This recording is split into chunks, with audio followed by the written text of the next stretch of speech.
quiero darte la bienvenida, doctora Gloria Llamosa. Ella es médico cirujano con especialidad en neurología clínica, vicepresidente de Ciencias Neurológicas de la Sociedad Mexicana de Neurología y Psiquiatría. Muchas gracias por tomar esta comunicación y también a través de Zoom te estamos viendo. Muchas gracias a ti, Ethel, por invitarme. Encantada. Fíjate que este tema de dolor crónico me gusta mucho porque hay gente que se acostumbra a vivir con dolor y no tiene por qué ser así. Cuando yo trabajaba, no sé si sabes, pero yo no soy comunicadora, yo soy licenciada en rehabilitación y estuve trabajando muchos años en el Hospital ABC y pertenecía a la clínica del dolor de ese hospital, pues veías toda esa dinámica que hay y ese manejo multidisciplinario en el manejo del dolor crónico. Porque hay gente que dice, pues me tengo que acostumbrar a vivir con él, y no. Como dicen, ¿cómo era? El dolor es opcional. ¿Cómo era? El dolor es inevitable, pero el sufrimiento es opcional, o algo así. ¿Cómo estás? Adelante. Muy bien, pues fíjate que esto que tú dices es muy cierto. Las personas que sufren de dolor crónico deben saber que tienen muchas alternativas para mejorar y que tienen un derecho que está consagrado como un derecho universal, que es el alivio del dolor. Uh-huh. No siempre lo podemos curar del todo, pero hay muchas alternativas para manejarlo. Y nosotros hablamos de dolor crónico cuando se ha prolongado más allá del tiempo de una alarma. Cuando, por ejemplo, ya tenemos 2, 3 meses, sobre todo con un dolor que es distinto a este dolor de defensa. Por ejemplo, si yo tengo un dolor en el abdomen bajo muy intenso, pues puedo tener una apendicitis, o bien si me quemo, siento un dolor intenso y quito el dedo de donde lo tengo en la lumbre. Esos son dolores protectores que sirven, que son un síntoma. Pero de repente el dolor se convierte en la enfermedad porque cambia la forma por completo de vida de la persona, de su familia, de su entorno, de su trabajo. Cuesta mucho dinero y es sumamente frecuente. A veces se asocia a depresión, a insomnio, y en algunos casos particulares como el dolor crónico neuropático, que es el que vemos los neurólogos, o los dolores de cabeza que también atendemos nosotros, tienen síntomas y signos muy extraños. Por ejemplo, el paciente puede tener en las neuropatías dolorosas un pie dormido y la sábana despertarle un ardor con sensación de toque eléctrico. Entonces, cuando el paciente siente esto, a veces tiene pena de decirlo, ¿no? Sí. Incluso si se lo comenta a la pareja le puede decir, oye, estás loco, ¿no? ¿Cómo va a ser eso que tienes el pie dormido y te arde con la sábana? Entonces no se anima a platicarle al médico o lo hace muy tardíamente, cuando que hay muchas alternativas para ellos. Fíjate que me llama la atención esta cifra, que más de la mitad de las consultas de atención de primer contacto están relacionadas con dolor crónico, y también el 68% de estas, de la automedicación, se debe al dolor crónico. O sea, nos automedicamos y tomamos lo que sea con tal de quitarnos ese dolor, pero a veces no somos efectivos. Sí, Ethel, esto es muy cierto y es muy peligroso. Particularmente en el dolor crónico, lo que ocurre es que el enfermito recurre a lo que sea, Sí. al remedio que le dé quien sea, excepto su médico. Uh-huh. Y entonces tenemos, por ejemplo, que del dolor que te platicaba neuropático, los analgésicos común y corrientes no sirven realmente. Entonces el enfermo puede, por ejemplo, provocarse problemas renales, problemas gástricos, problemas incluso de hígado, porque está tomando cosas que no son las útiles. Cuando que sí existen medicamentos que pueden ser perfectamente útiles, pero que debe él confiar en su médico. Y siempre digo, entre broma y no, que si no confías en tu médico, cambies de médico. Es que no es broma, esa es una gran realidad. Debe confiar en él para evitar la automedicación, porque es muy curioso que confiemos en la comadre y al que estudió para atendernos no le tengamos la misma confianza. Entonces hay que buscar a quién tenérsela. Sí. Oye, Gloria, ¿no te pasa también que muchas veces los médicos de primer contacto o incluso especialistas es de, sí, ya me dijo, señora, que le duele mucho la espalda, ya aguántese, o sea, ya no tiene nada, porque puede por imagenología buscar alguna causa y no se le ve nada, y entonces a muchos pacientes los tildan de locos?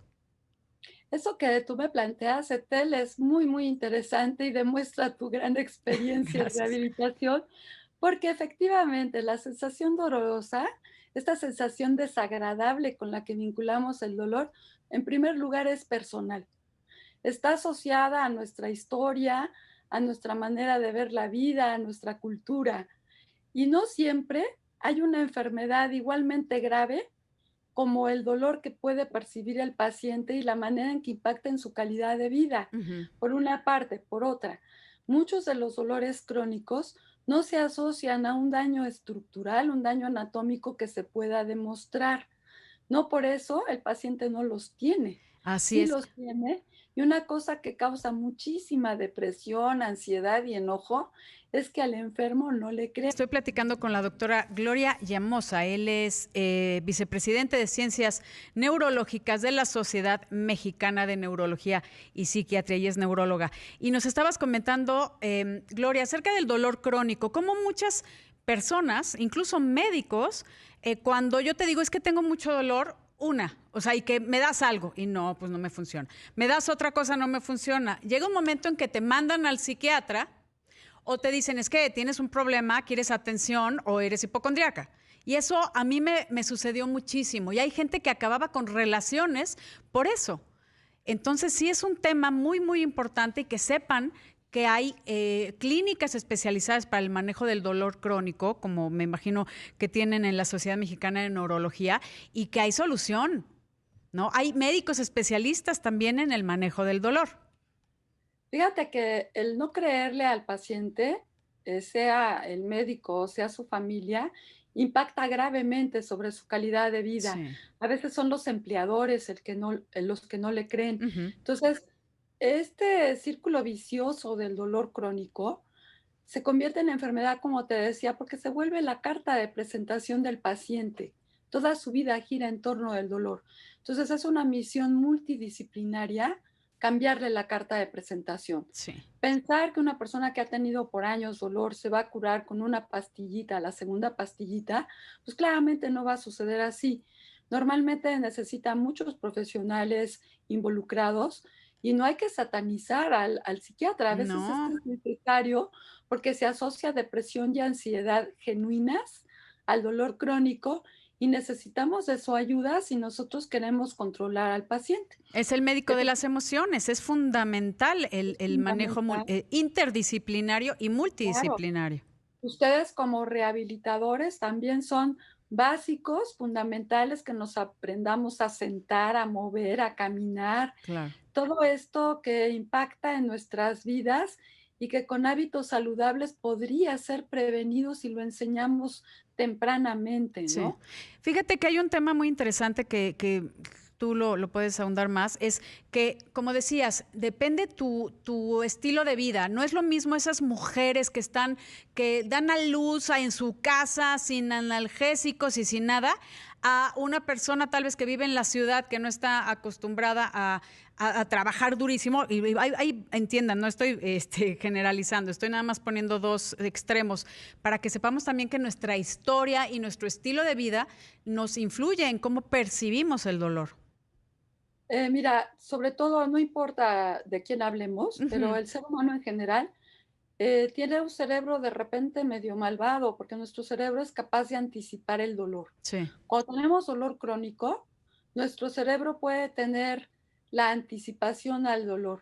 Todavía no lo estamos sintiendo y ya estamos tomando pastillas porque nos da miedo sentirlo, es cierto. por ejemplo, y Ujú. nos estamos causando daños. Hay dolores de cabeza que se generan por el exceso de analgésicos, aunque suene paradójico. Entonces, esta anticipación tiene que ser modificada, tienes que ser reeducado en muchos aspectos para controlar esta parte del dolor. Ahora, claro, hay de dolores a dolores. Un dolor que obedece, por ejemplo, a lo que sigue de un herpes que se llama neuritis Sí, posterpética o neuralgia posterpética, son dolores severísimos donde tenemos que echar mano de muchas cosas. claro. Una Neuralgia del neuralgia trigémino, ¿no? trigémino, Ujú. exacto. Pero hay otros dolores, los dolores de espalda, por ejemplo, algunos dolores neuropáticos, la neuropatía diabética moderada, cuando no es tan dolorosa, porque a veces puede ser muy dolorosa. afectan igualmente, aunque no sean tan intensos, la calidad de vida del paciente porque ocupan su tiempo. Y hay muchos, muchos recursos.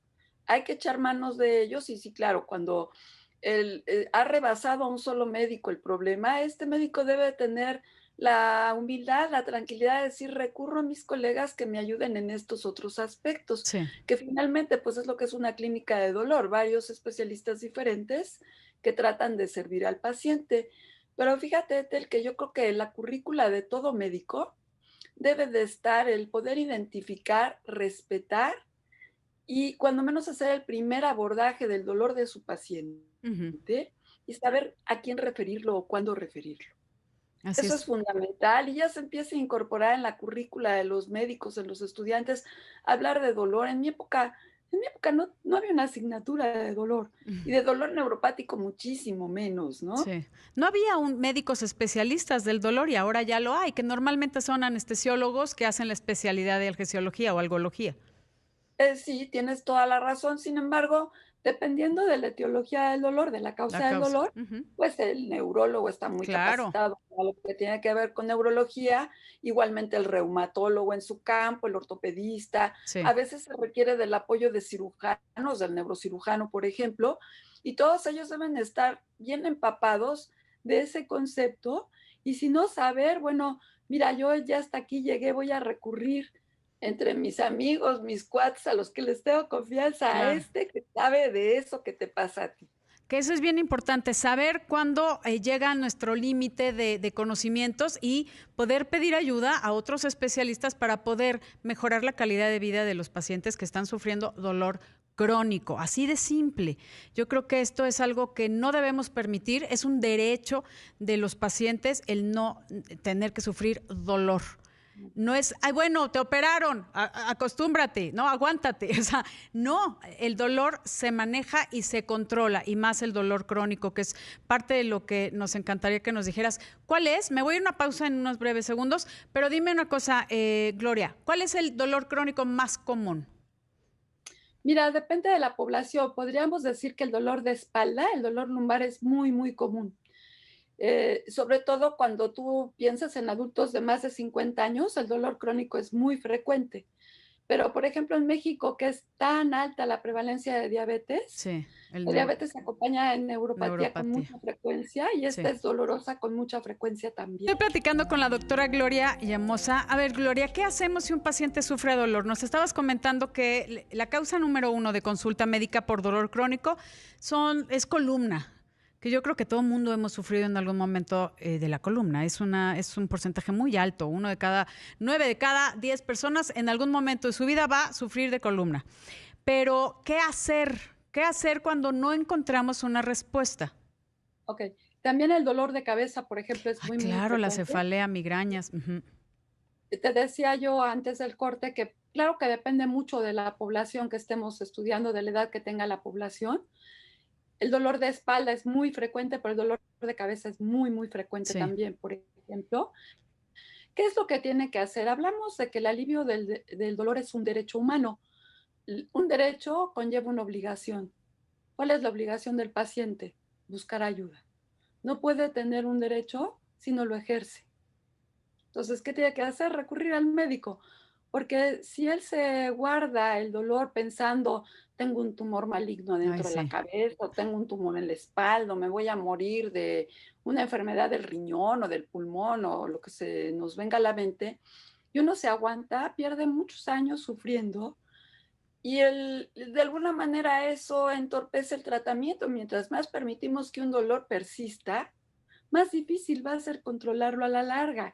Y además va generando todos estos cambios en otras esferas que hemos mencionado, además de incidir en el trabajo y en la familia. Sí, ya no vas Entonces, a lugares porque vas a estar incómodo, porque te exacto, duele, ya el trabajo, pierdes el trabajo por tanta incapacidad. O sea, sí afecta muchísimo a la calidad de vida. claro, entonces hay que buscar ayuda. Cuanto antes, sin pena, sin miedo, repito, no confías en tu médico, busca otro. Y el médico debemos estar sensibles al dolor y si hemos experimentado dolor en carne propia, que todos los seres humanos en alguna medida lo hemos hecho, Sí, sabemos que es una sensación nuestra propia. que no es enjuiciable. Así es. Ese es el primer punto y hay que respetar. Y el paciente, pues por supuesto, seguir las indicaciones, las recomendaciones.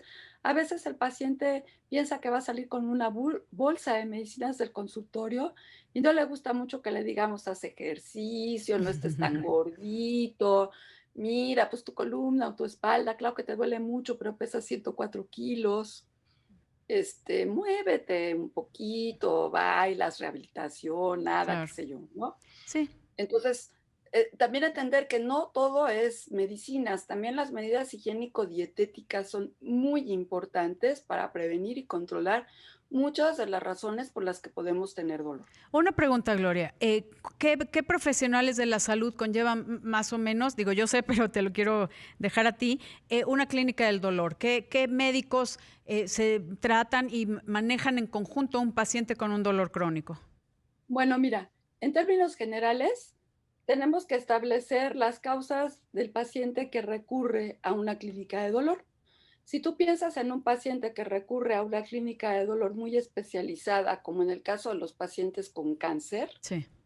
hablamos de un dolor crónico muy particular, muy diferente, de muy difícil control, que suele necesitar, además de tratamientos médicos, tratamientos invasivos. Y claro, ahí está el oncólogo, muy importante, pero también el algólogo. Ujú. Este anestesiólogo del que tú hablabas, Sí. especialmente entrenado con esta subespecialidad, en la que va a poder dar no solo tratamiento farmacológico, sino también invasivo. Ujú. Y también tenemos ahí paliativistas que van a ayudar al paciente en otros aspectos.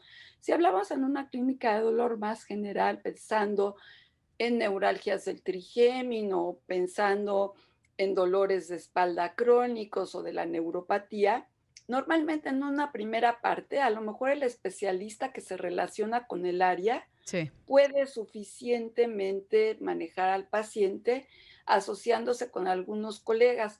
Cuando se sale de sus manos el dolor o ha tenido mucho tiempo y ha impactado en muchas esferas del paciente, entonces recurrimos a la clínica del dolor, donde frecuentemente, por supuesto, hay un algólogo, pero entonces sí vamos a tener neurólogos, nutriólogos, rehabilitadores, psiquiatras. Y psiquiatras también, que es algo fundamental. Nos estabas comentando, me tengo que ir, querida Gloria, pero ¿dónde podemos encontrar información de la Sociedad Mexicana de Neurología y Psiquiatría? Brevemente, por favor.